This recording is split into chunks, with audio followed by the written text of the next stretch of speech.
Hi, we're pleased to meet Silvia Bartelloni from Wolters Kluwer. Hi. Hi. How are you? I'm fine. How are you? Good, thank you. So can you tell us about your services? Sure. So Wolters Kluwer is a global leader in the software services and professional services. We, as CCH Tagetik, which is a division of Wolters Kluwer, we provide a unified platform that is designed and was born to help the Office of Finance streamline the collection of data analysis to do reporting. So financial reporting, financial close consolidation, planning their budget in advance with taking informed decision. Lately, we have been adding to our stack of products also an expert solution called Sustainability Performance Management, ESG, for ESG reporting, and also another tool for supply chain planning. Because we believe that at present in our world, we are very committed in a circular economy, so to the sustainability of companies in order to improve also the impact on our markets. So Tagetik is a company that was born in Italy, is part of the Wolters Kluwer group. Wolters Kluwer is headquartered in the Netherlands. Okay, we belong to a division called Tax and Accounting, but currently we are under a restructuring process, so we are going probably to be allocated to another division. So in order to, find always new synergies among the products that Wolters Kluwer has across the different departments, because they have 4 main divisions. One is for tax and accounting, one is for health, another one is for global, I don't remember. It's legal and regulatory. So as I was saying, so our main goal is to help streamline so the tsunami of data the Office of Finance is confronted with. So that you're trying to help corporate to deal with the data and control correct, it. Correct. In order to improve the financial decisions in the company. Okay, so you're based in Italy basically, but you operate across Europe? We are CCH Tagetik is headquartered in Italy, but is present in many countries across the globe. We have a division in the US. We have a business unit in France, in the Netherlands, in Germany, Austria, Switzerland, and then of course we have it in China, in Japan, in Singapore, and in Australia. The rest of the territories that I manage are called the indirect channel business unit.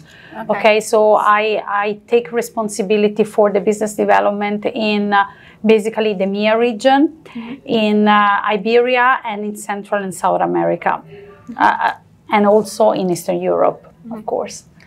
So I also know that you have plans to have an office in the UAE. Yeah, so we consider, Wolters Kluwer considers the MEA region, especially the GCC market, a place to be, because it's where most of the companies are now heading their investments, where of course, if I'm allowed to say it, where the money is at the moment, it's a stable territories with big corporations, apart from the natural resources, of course. So it's an attractive place to be in for investors.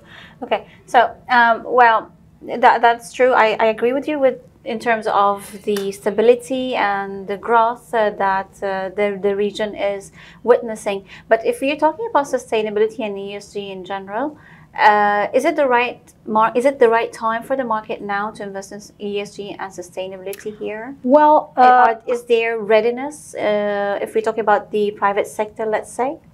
Well, let me start answering this question by saying that one of our primary goals is to support the education of customers. Okay. So our goal, our mission is to incentivize the use of digital tools in order to make them understand that financial performance and ESG initiatives can converge into a single business model that is sustainable. Okay, so it's true that here we are very far from the standards that we are seeing and witnessing in Europe at the moment. People here are not yet aware of the simple stuff like doing recycling on a daily basis, you know, in your households. But it's also true that we like to be here before our competitors or our other solution, peer solution in the market, because we would like to start educating businesses about the importance of looking at the data to understand where they stand and when they want to go. So, and this is not, so what we offer, as I was telling you before, is not a point solution. It's not something to report non-financial data, so merely operational data related to ESG. It's part of a total platform. So embed the ESG KPIs into the financial performance. Okay. So it's a more comprehensive approach, you know. So when we go to a company, we do not only go there to tell them, there's now this new regulation that is coming to the market called ESG, according to the GRI, for example, framework or the other frameworks available. It's, I would say, a digitalization process that they have to undertake.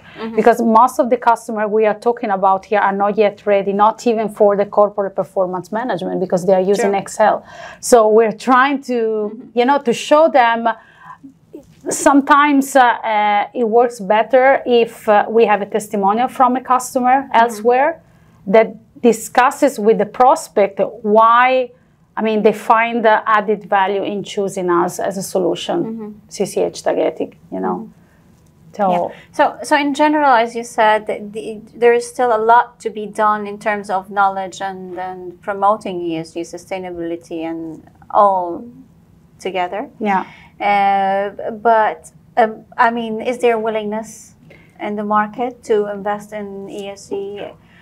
I mean, so far there aren't any regulations or laws. There are talks, though, about regulations that will, I mean, impose some ESG reporting, perhaps, on private companies, not only the public companies. So that would be great, and you know, people will have to make sure that their procedures are compliant with the rules and regulations. But until then, do you think there is willingness to invest there? I think that, willingness is not the right angle, you know, because the business is accelerating worldwide. So, and the UAE is part of the global economic system. So right now, the sustainability underpins the way in which we do business and we attract and bring value to the stakeholders. So it's not only about, you know, saying, okay, I will leave it for later, because otherwise you will be out of the market very soon. So the risks that ESG, not complying with ESG is bringing to companies is, first of all, a financial risk, because they will lose the possibility to attract investors.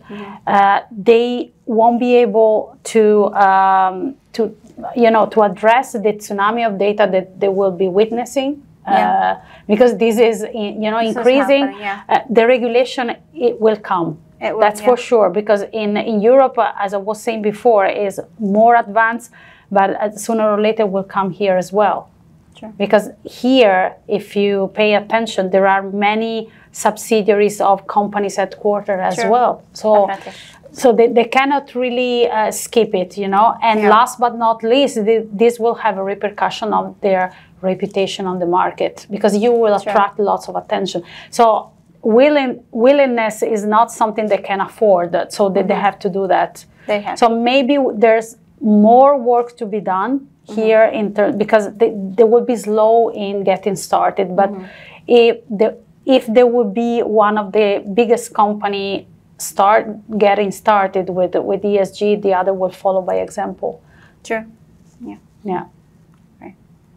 Thank you very much. You're welcome. Thank you.